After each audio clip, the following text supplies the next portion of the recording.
میں نے شاید آخری صفحے میں کہیں واقعہ لکھا ہے کہ قرآن کانفرنس ہو رہی تھی دہلی میں، تو بنارس ہندو یونیورسٹی میں سنسکرت میں قرآن پر پی ایچ ڈی کیا ہے، شاید ان کا نام ڈاکٹر ممتاز تھا یا ڈاکٹر کیا نام تھا، انہوں نے وہ تشریف لائے تھے، تو وہ اپنی زندگی کے تجربات عجیب و غریب قرآن کے عجائبات اور قرآن کے غرائب واقعات کو بیان کر رہے تھے۔ انہوں نے ایک واقعہ بیان کیا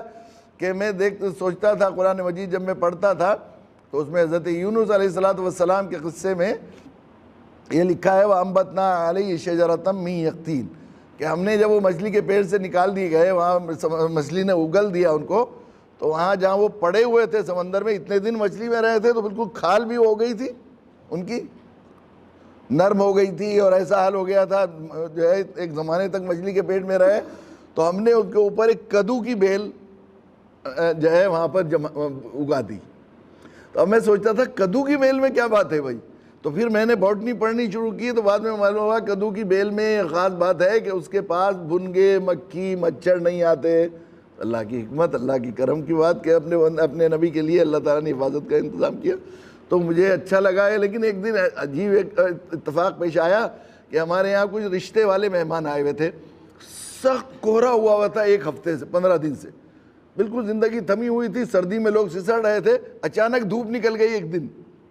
تو وہ جو مہمان تھے کہنے لگے کہیں دھوپ میں بیٹھنے کا نہیں ہے موقع، کہ نہیں ہاں چھت پر ہے، تو چھت پر ہم نے جو ہے دریا وغیرہ چاندیاں وغیرہ بچھا دی اور کچھ کرسیاں وغیرہ ڈال دی، بیٹھے ہوئے رہے تھے۔ تو دوپہر کے کھانے کا ہوا کہ نماز پڑھ کے کھانا کھائیں گے کہ کھانا کھا کے نماز پڑھیں گے، انہوں نے کہا نہیں نماز پڑھ کے کھانا کھائیں گے، تو نماز بھی یہیں ہو جائے اور کھانا بھی یہیں ہو جائے، نیچے جانے کو تو دل نہیں چاہ رہا، 15 دن سے دھوپ نہیں دیکھی اور سختی سے سسڑ رہے ہیں تو وہاں نہیں جانے کو ہوا، تو انہوں نے کہا کہ ادھر نماز کا انتظام کرتے ہیں، ادھر کھانے کا، ہم لوگ جا کے مسجد میں نماز پڑھ لیں گے جماعت سے، مہمانوں کو کھانا کھلا کر۔ یہ ہوا تو جب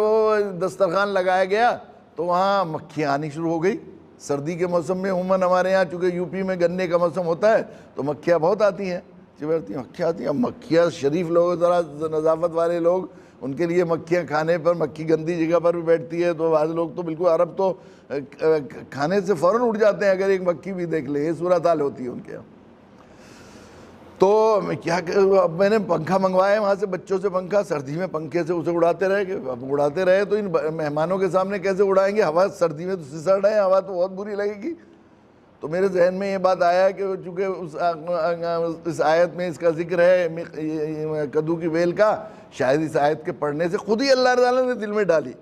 کہ اسے پڑھنے سے شاید یہ مکھیاں دوڑ بھاگ جائیں، تو میں نے پڑھنا شروع کیا وَأَنبَتْنَا عَلَيْهِ شَجَرَةً مِّن يَقْطِينٍ، تو وہ بچیاں نہیں گئی۔ پھر مجھے خیال آیا کہ قرآن مجید تجوید سے پڑھنے کا حکم ہے،